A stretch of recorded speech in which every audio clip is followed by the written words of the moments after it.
cortitito y que me contestaran, ¿verdad? Unas preguntas básicas. Partiendo de que, ¿verdad? Ojalá y lo hayan podido hacer, pues se van a dar cuenta, y ya les dije, ¿verdad? Que cuando hablamos de derivados financieros, pues estamos hablando de la palabra sombrilla como abarcadora, ¿verdad? Que incluye diferentes instrumentos. Pero para eso tenemos que tener claro lo que es gestión de riesgo. Cuando hablamos de gestión de riesgo, y nosotros ya hemos tomado muchas clases de finanzas, sabemos que cuando hablamos de riesgo, ¿verdad? Es incertidumbre de que, o la posibilidad, porque a veces no es incertidumbre, pero esa posibilidad de que fluctuaciones en el precio de nuestra inversión, ¿verdad? O de el valor de cualquier activo que tengamos, pues nos pueda llevar a perder dinero porque nadie, pueden pasar una de dos cosas, puede subir en valor y nosotros ganar dinero, como puede bajar en valor y nosotros perder, pero cuando sube y ganamos nadie sufre, ¿verdad? Sí, está bien, lo pueden entregar mañana, para mañana, no era la idea, y te regaño en público, pero no mentira. No era la idea, pero le doy el break. La idea era que por lo menos, ¿verdad? Pudieran venir con eso. Esa base es una tontería, era algo sencillito, unas definiciones. Pero anyway. Pues le decía que cuando la gente gana, pues nadie, no sufren, ¿verdad? No sé por qué no lo asociamos a esa palabra tan fuerte de riesgo, porque como están ganando, pero en realidad cualquiera de las dos cosas puede suceder, puede que estemos ganando o perdiendo, pero cuando perdemos en valor, ¿verdad? Por causa de esa fluctuación es que sentimos, ¿verdad? Ese estrés y esa cosa de que ahí que lo identificamos y lo definimos como riesgo, ¿verdad? Así que entonces, cuando hablamos de la administración de riesgo, o esa gestión de riesgo, estamos hablando de ese proceso, puede ser un gerente, puede ser un individuo, ¿verdad? Para su cartera personal, whatever, que una persona, en el caso de nosotros como gerente financiero, pues ese proceso que nosotros vamos a llevar para, como dice aquí, identificar y tomar decisiones de cómo manejarlo mejor, ¿verdad? Esos riesgos que identificamos, cómo manejarlos lo mejor posible, ¿verdad? Para que nos afecte lo menos posible, que el impacto sea más fuerte. Entonces, pues cuando hablamos de gestión de riesgo o de administración de riesgo, vamos a hablar, o por lo menos financieros, ¿verdad? Riesgo financiero, vamos a hablar siempre a terminar hablando de los de famosos derivados, ¿ok? Primero, ¿qué son los derivados? Esa palabra, ¿verdad? Tan intimidante. La palabra derivado. ¿Por qué derivado? Pues porque se deriva, valga la redundancia, pero es que la realidad, el valor de lo que estemos hablando, de ese instrumento, se deriva, ¿verdad? O depende del valor de otro instrumento o de otro activo en general, si nos quedamos en general. ¿verdad?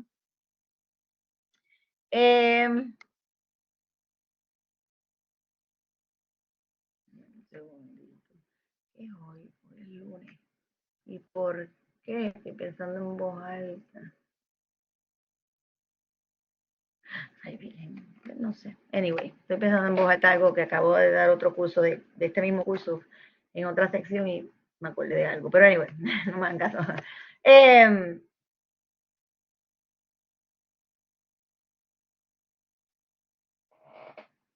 Pues le estaba diciendo que la palabra derivado, porque el valor de estos instrumentos se deriva o depende, ¿verdad? De cómo se comporta otra cosa. ¿Ok? En las definiciones, ¿verdad? Clásicas, vamos a ver que nos dicen que son contratos basados o derivados, ¿verdad? Porque se derivan el valor de un activo, como ya les dije, pero o instrumento o contrato subyacente, la palabra a donde quería llegar, ¿verdad? Lo usan mucho. Subyacente de una tasa de interés o que hace referencia a una tasa en particular o a un índice en particular o a algo en particular. ¿Ok? Y que se utiliza para manejar riesgo. Pero esa palabra subyacente, ¿verdad? Son contratos, como si fuera un tipo de seguro, ¿verdad? Que uno entra en un contrato de seguro, o sea, un contrato de seguro con una, ¿verdad? Con una aseguradora, pero esto no es un seguro, pero que, ¿verdad? Yo sé que es la manera más, quizá, a veces fácil de visualizarlo. Pues hace un contrato con otra contraparte, pero en vez de con una compañía de seguro, pues con alguien en los mercados financieros. Pero todavía lo que quiero, a donde quiero llegar es que esa palabra subyacente, por definición, sin irnos muy técnico, la palabra subyacente es yacer o estar debajo de algo, ¿verdad? Estar oculto tras otra cosa, detrás de algo. Y por eso se dice que es un contrato subyacente a otra cosa, a una tasa de interés o a un índice o a algo, a otra cosa. Puede ser a unas acciones o lo que sea, a una moneda, divisa, whatever. Porque, nuevamente, es un contrato que se basa en cómo se comporte un subyacente.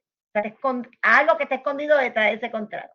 Cómo se comporte ese otro activo escondido detrás de ese contrato. La acción, el índice o una tasa de whatever. ¿Okay? Y básicamente todavía a este nivel de definición, pues conformamos con decir que otorgan derechos en general, porque vamos a ver que hay diferentes tipos de derivados financieros, de contratos que se pueden utilizar.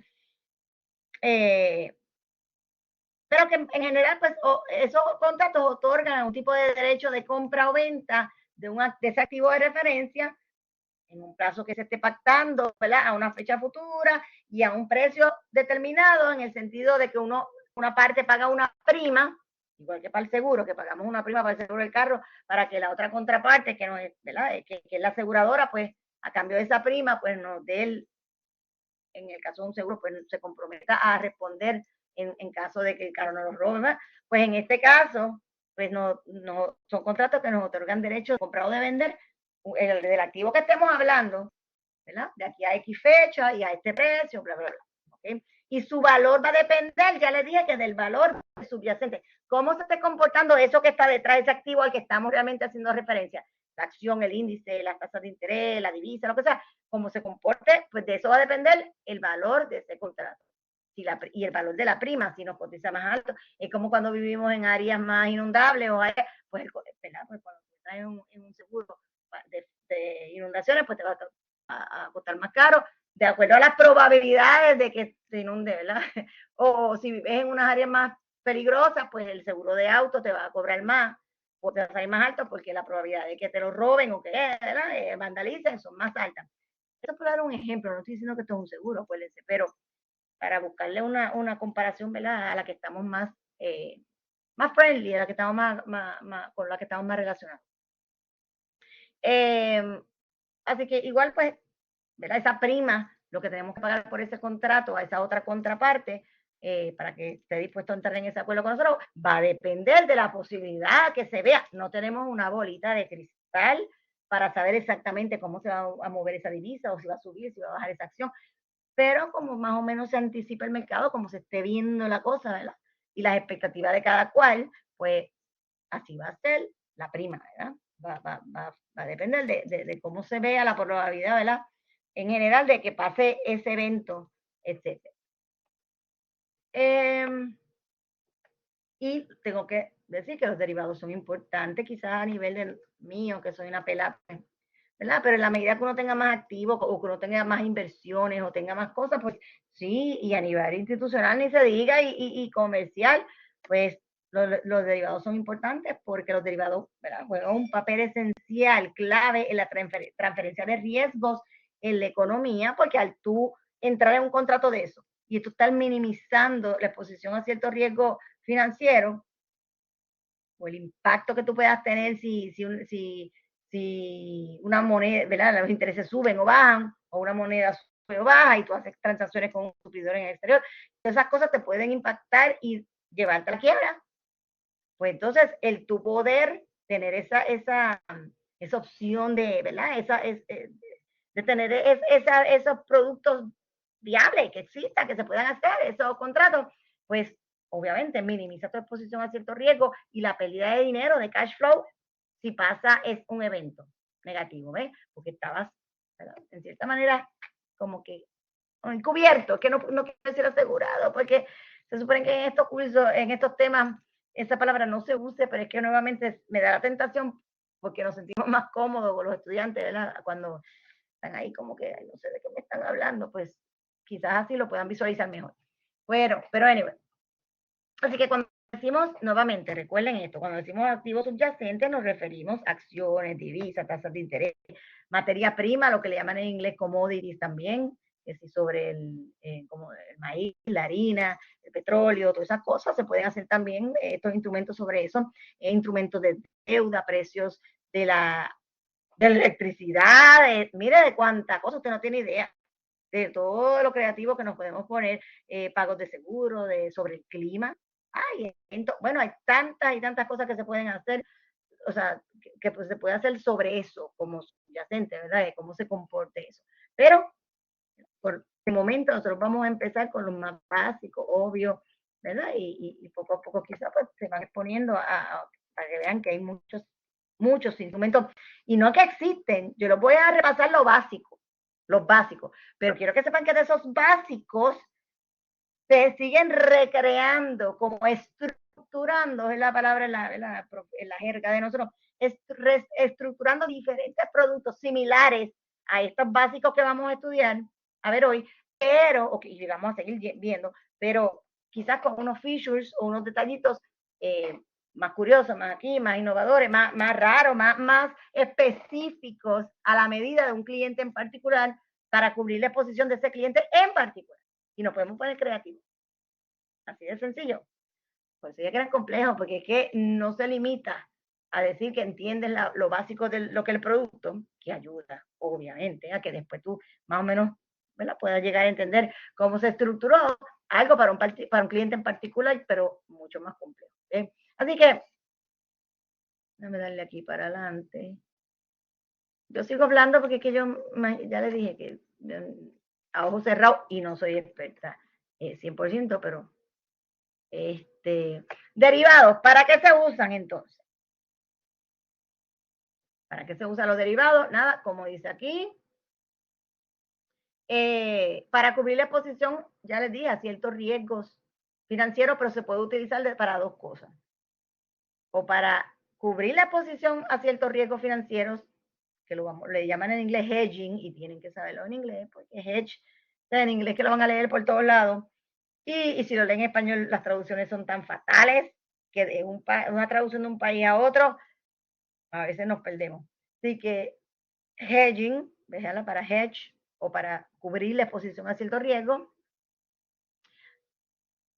y o para especular, ¿okay?, a modo de especulación. Hay quien lo hace para cubrir el riesgo, un cierto tipo de riesgo. Por ejemplo, si yo tengo un negocio, yo vengo en losas y le compro a un suplidor losas en España, y yo sé que ellos me van a facturar, me las envían y yo le pago de aquí a 30, 60, 90 días o en 6 meses, cuando sea esa factura, yo estoy expuesta a un riesgo. ¿Cuál es? Pues que cuando yo le tenga que pagar a ese suplidor, le tenga que pagar, ¿verdad?, en su divisa, en euros, y ese cambio de dólar a euro de aquí a 3 meses, cuando es que le tengo que pagar, pues se me vaya en contra. Entonces me saca más caro de lo que me pudo haber salido hoy si le pagaba hoy, ¿verdad? O mañana, pasado, porque puede fluctuar, ¿verdad? Todo el tiempo, todos los días, cada hora, whatever. Esa tasa de cambio me puede afectar, ¿ok?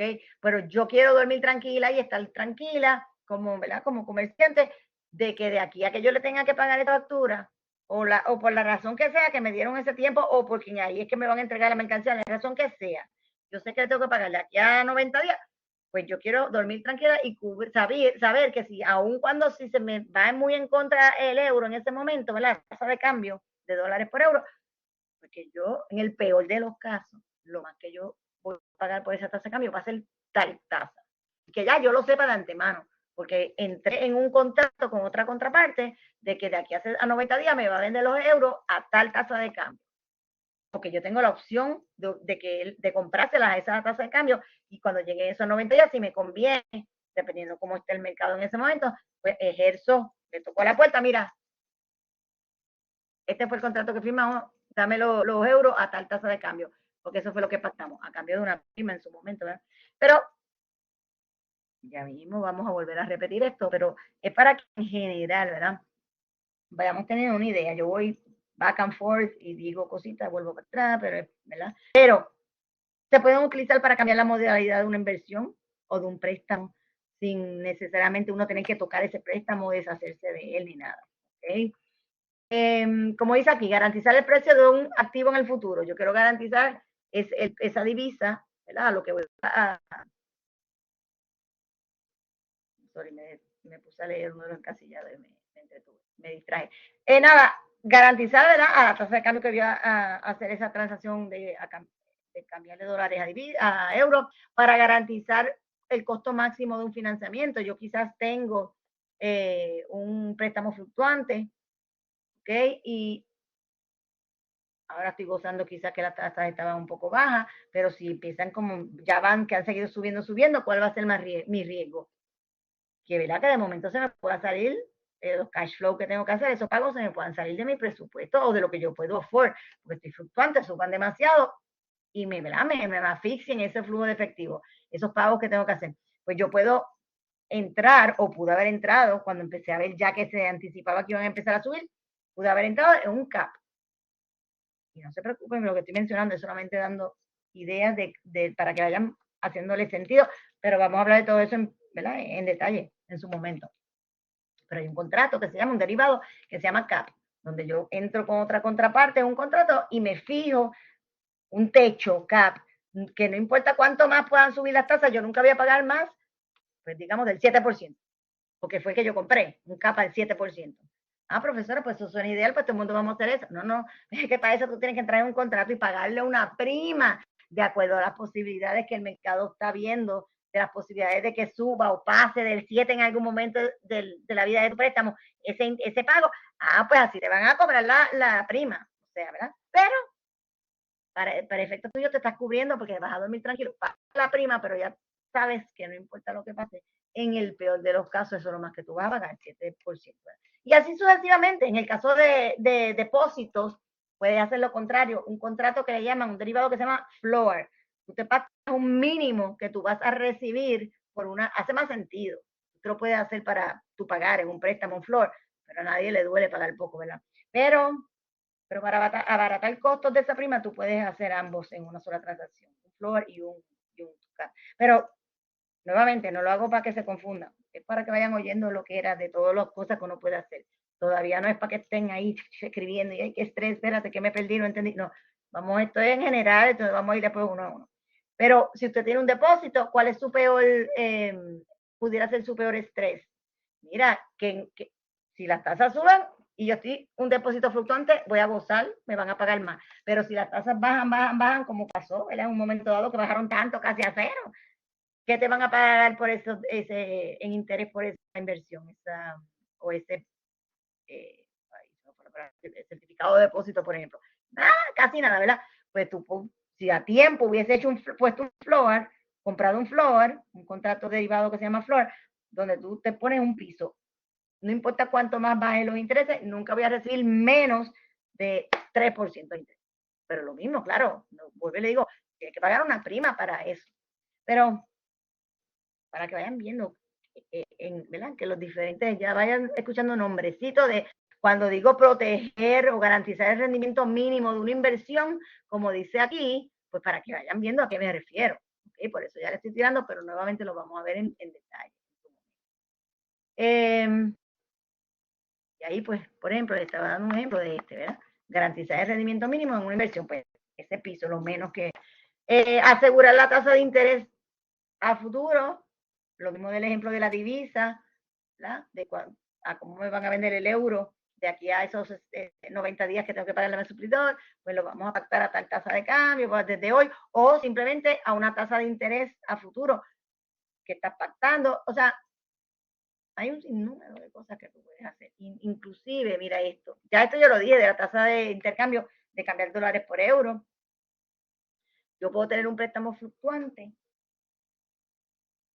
y si tengo la corazonada o pues estoy viendo como que la posibilidad de que las tasas empiecen a subir, pues no solamente puedo hacerlo del CAP, pero yo quiero fijarme, ya salir de ese estrés y no estar fluctuante. Yo quiero estar fijo, porque depende de los casos, pues siempre voy a hacer lo mismo, o sea, ya sé lo que tengo que pagar, siempre.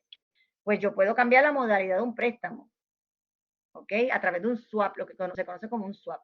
Un swap es un instrumento que yo puedo, como implica la palabra, swap es swap, cambiar de una cosa a otra, ¿verdad? Pues yo quiero fijarlo y en vez de tener que deshacerme el préstamo y empezar en cero y el banco a lo mejor mi crédito ahora no está igual y no quiero, o sea, todo será complicado. Yo no tengo que tocar el préstamo, yo lo dejo así, ni el banco ni se tiene que enterar. Y yo me volteo por otro lado, el banco está allá, eso no tiene nada que ver con mi préstamo. Lo único que sí que yo sé la amortización y me volteo, voy a los mercados y trato de comprar un swap, un derivado que se llama swap, donde yo acuerdo con otra contraparte, ¿verdad? Que él me va a pagar fijo todos los meses basado en esa amortización que yo le estoy dando. Yo sé mi amortización, uno sabe, compramos un carro, una casa y lo menos que ponemos en esa tabla no nos importa. Pero la realidad es que si quisiera, la tabla de amortización existe, ¿ok? Esa tablita se la damos idéntica como va amortizando y podemos marchar para que, mira, tú me pagas a mí todos los meses. Sí, adiós, yo pago pasado el 7%, por ejemplo, porque me quiero fijar, y me paga la parte, lo que esté fluctuante. En algún momento, quizás, pues, esa persona va a salir. Yo salgo un poquito peor al principio porque las tasas están bajitas y si tuviera fluctuante me salía más barato, pero yo lo que quería era quitarme un estrés encima o saber en el peor de los casos, ¿verdad? Cuál iba a ser mi cash flow. A lo mejor puede que un banco para prestarme más dinero me exija que o le guste ver que yo estoy cubriendo mis riesgos. Por otro lado, que si las tasas suben demasiado y todos mis préstamos son fluctuantes, pues yo pudiera decirle como banco, mira, si de momento se dispara la tasa, o sea, tu cash flow se va a chavar y hasta te podías estar en quiebra y no pagarme a mí, ¿verdad? Pues si tú tienes un swap o tienes algo, un instrumento que cubre esas cosas así, en fin.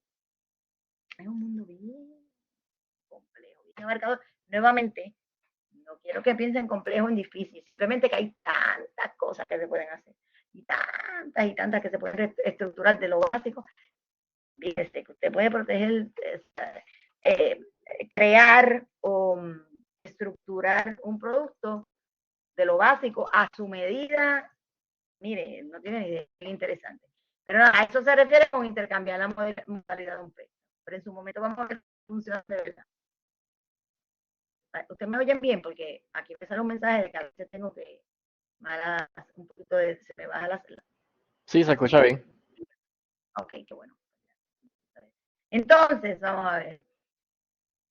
Concepto relevante. Ya dije, bueno, quizá no lo dije, lo mencioné, pero quizá no lo dije en detalle, pero nada, que eh, cuando hablamos de cobertura, que yo lo he mencionado ya varias veces, la palabra cobertura es cuando se pretende utilizar esos productos para disminuir o evitar un riesgo,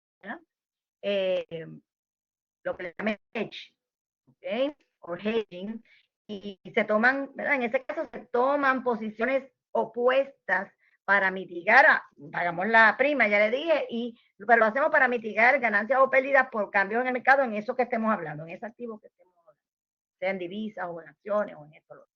Eso es la cobertura. Ya le dije que se pueden utilizar los derivados para dos cosas, o como cobertura para posicionario o como especulación. Cuando hablamos de especulación, es cuando los derivados, especular, como dice la palabra, ¿verdad? O como que para apostar a movimientos o reacciones del mercado y aprovechar eso para hacer una ganancia. O sea, no necesito tener ninguna posición expuesta a riesgo, ningún depósito fluctuante, no préstamos fluctuantes que quiero cubrir, nada de eso. Ni voy a hacer una transacción como un suplidor en España de aquí a 90 días. Simplemente que quiero apostar, que yo pienso que se puede así, se puede hacer, y puedo quedar con la prima, que si quiere cubrir una cosa de riesgo. Yo digo, no, no va a pasar eso, me da la prima, me la echo al bolsillo o la reinvierto en otra cosa y me van a ejercer el contrato porque eso no va a pasar. O sea, nunca el euro va a irse en contra que la persona va a preferir que yo ejercer el contrato conmigo porque no, eso no va a pasar. Es una especulación. Le gusta eso. Estamos de interés, pues, estamos hablando de posibilidades que fluctuaciones, lo que son tasas de interés. Permiso, profesor, ahora sí se está empezando a escuchar entrecortado.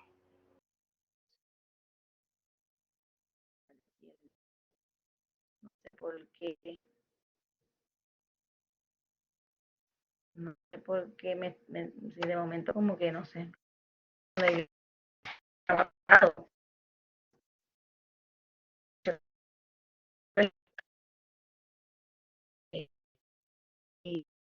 el problema es que, pues,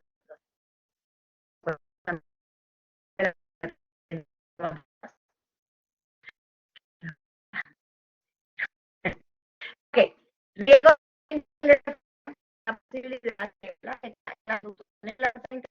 tentativamente el valor de posición que yo tenga. Yo Permiso, profesora. Se está entrecortando, no se entiende.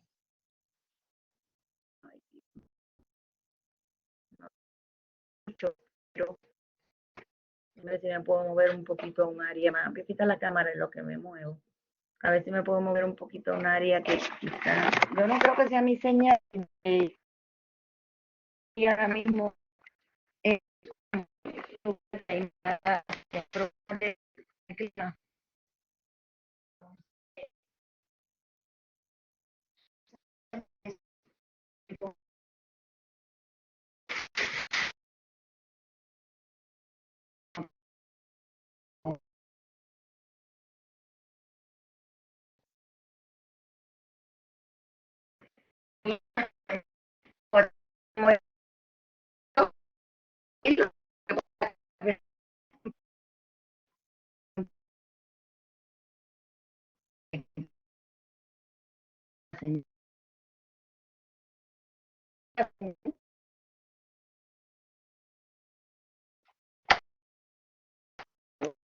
una cosa así.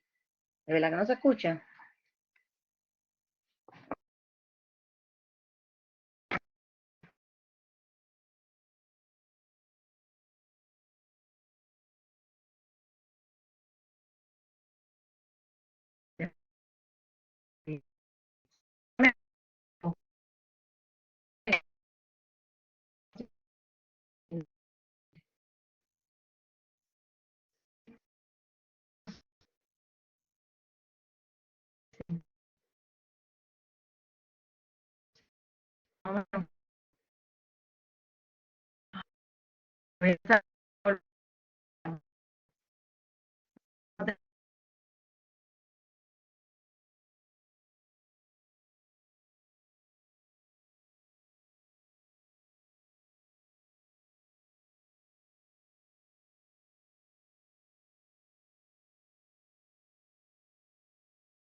Ok, ahora sí, ya se mejoró. Bueno, me escuchan mejor, ¿verdad? Porque ya se me dice que sí. Va a salir de esto y no tener que grabarle otra vez nada. Me oye mejor, ¿verdad? Sí. Qué bueno, gracias. Sí, sí, sí, ahí ya me lo decía aquí. Perfecto, así salimos de eso, mire, qué mal. Ok, entonces me quedaba que les comentaba que hablando, ¿verdad? De ella de concepto, que cuando hablamos de riesgo de tasa de cambio, pues que estábamos hablando de la posibilidad de que, ¿verdad? Que cuando actúan esa tasa de cambio, ¿verdad? De divisa, de moneda, de una moneda por otra, pues que, ¿verdad? El valor de nuestra inversión, eh, pues ve afectada negativamente, ¿verdad? Eh, ¿Qué más? ¿Qué más? Voy a darle para adelante.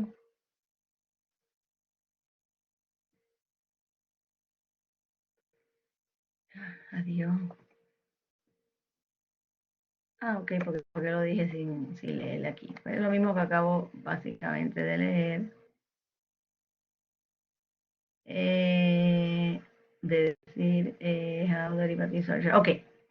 En cuanto a cómo, ¿verdad? Se cotizan o se negocian, se tradean en Spanglish, pero pues es la jerga que usamos. Estos instrumentos, te puedo comentar que antes de la crisis, ¿verdad? Porque acuérdense que con lo de la crisis financiera de 2007-2008, pues muchas cosas se reformaron, cambiaron. Y antes de esa crisis, el mercado over the counter era, ¿verdad? En gran medida como que no muy regulado o no regulado. Eh, ¿Qué más le puedo comentar y por qué? Ok. ¿A dónde estoy pensando? ¿A dónde quiero llegar? Ok. ¿Verdad? Antes de todo ese rollo, los bancos actuaban como creadores de mercado, ¿ok? En cuanto a, ¿verdad? Ofertas y todo lo que le pedían, pues ellos lo creaban, etcétera, etcétera. Y de ahí es que salieron muchos de estos eh, productos pues que estructuraban o diseñaban muy creativamente, pero claro, ¿verdad? Tratando de que le dejara a ellos mucho margen de ganancia. ¿Ok? Después que surge y como que nadie lo monitoreaba mucho, ¿verdad? Lo dejaban en paz, pero después de ¿verdad? De la crisis de 2007-2008, ahí es que se dan cuenta que explotó el reguero. Acuérdense que todo el mundo se enfoca en la burbuja de las bienes raíces, pero todo eso tiene un background, el porqué de lo de las bienes raíces, ¿ok? Es como el cuento de que fue primero el huevo o la gallina. ¿Qué pasa? El mercado iba tan bien, tan chido, ellos empezaron a ser creativos y entrar en estos productos derivados y a crear unos productos de lo que llaman securitization, que es titularización en español. Que, ¿verdad? Tú creas un producto de otro producto, ¿verdad? Ellos hacen estos pools de mortgage. La gente iba comprando casa, hacían unos pools, los empaquetaban y lo vendían como un instrumento. Y los chinos, la gente se volvieron locos comprando esos productos porque les sacaban un margen, ¿verdad? Y se lo vendían esos productos con un rendimiento bien alto. Claro, alto porque las tasas de interés que le estaban también, con la que estaban cerrando y otorgando esos préstamos, pues era un poquito sabrosita, pues podían ofrecer un rendimiento alto. Y era altita porque alta porque estaban haciendo públicos con préstamos malitos. Y acuérdense que los préstamos, mientras menos lindo tú tengas el crédito, más caro te sale, más alto el interés. Entonces, ellos hacían unos préstamos feitos en buen castellano y unos préstamos feitos, se está entrecortando otra vez. Todavía no.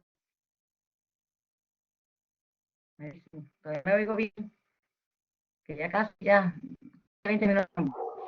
Sí.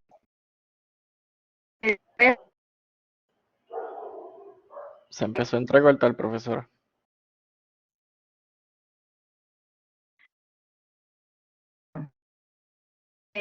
Poco de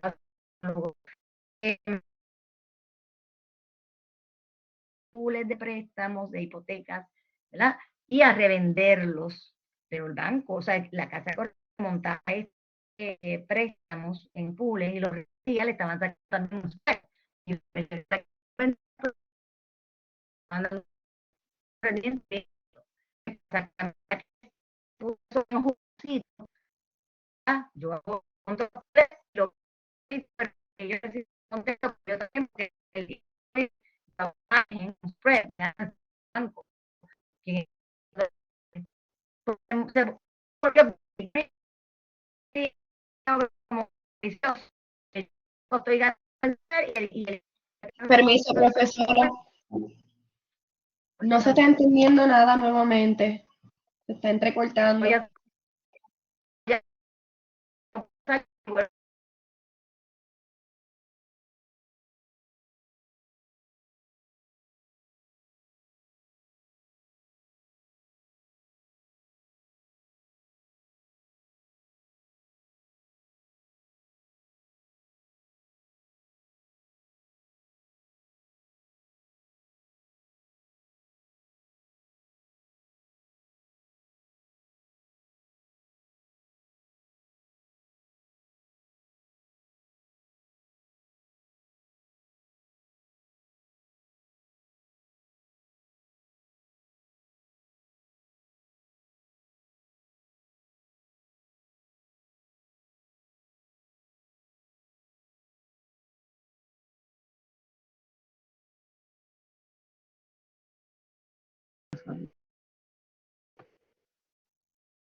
Ay, no me oyen entrecortada, ¿verdad? Que sí, todavía. Qué chavienda. Bueno, esto lo, no, sí, no sé qué está pasando. Pero bueno, ya es 5 minutitos más a ver que si lo logro. ¿Qué logro? ¿Hasta dónde logro con ustedes? Porque sé que ahora me oyen mejor. Vamos a ver, 5 o 10 minutitos y terminamos, miren. Pero estaba diciendo que la crisis, cuando pasa lo de la crisis, pues nada, se pone todo esto tan jugosito y haciendo esos marines que se volvieron locos creando más y más y más y más y más. Querían seguir creando estos instrumentos para seguir vendiéndoselo a los chinos, que eran los más que lo compraban, y a quien sea, ¿verdad? Pues en general, pero ellos eran los más. Anyway, ¿y qué pasó? Pues cuando se acababan un poco los préstamos, ya no podían hacer más paquetes para seguir revendiéndolo, ¿verdad? ¿Qué pasa entonces? Pues se seguían haciendo más paquetes, ¿verdad? Querían hacer más, pero no tenían préstamos, pues ¿qué tenían que hacer? Empezar a aflojar el lápiz, a aprobar los préstamos a tutiplén, ¿por qué? Porque quieren ponerlos juntos, y porque ellos pasan el riesgo por otro lado, a la que los montan y los venden como una security. El que se va a chaval es el que lo compró, ¿verdad? En fin, empezaron a otorgar créditos a cualquiera, porque lo que querían era la ambición de seguir preparando, montando pools y pools y pools, ¿verdad? Haciendo pools para revenderlos en securitization, como le dije, esos títulos nuevos. Así que pues se pusieron greedy y eso llevó a que estaban otorgándole préstamos a gente que no podía pagarlo. Yo supe, yo era realtor, bueno, soy realtor todavía, pero en ese momento de la crisis, pues yo vendía, estaba bien activa y yo me acuerdo que yo vendía casa y yo decía, Dios mío, y se le decían, ay, que me trae una carta de esto y con eso lo aprobamos. Y una carta de que hace esto por el lado y con eso se va.